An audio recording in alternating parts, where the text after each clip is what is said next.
Hey everybody, Scott here. Wanted to show you these TubShroom disposable strainers that I was sent by them to provide my feedback. So obviously this is the package it comes in. This is a 21 pack and it is meant to hold human and pet hair. So, and these are disposable. So here's some more product information on the back side. Here's how directions of how to use it.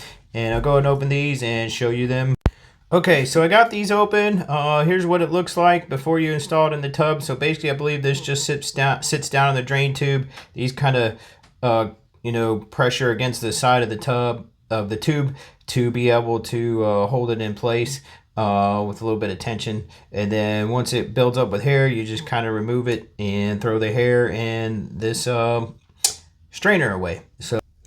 All right, so I got one of them that I took out of the package here, and basically, believe it just installs like this. You just stick it down in there, sits in your tube there, and the hair collects right around the edge there. And then when you're done, you just take it out and just dispose of it in the hair. You know, you may want to grab like a tissue or a towel or something to be able to pick up the hair with, because it might be a little gross obviously, but seems pretty simple. This does sit in there pretty well without at least in our tub, without falling down the drain or anything. So that's about it.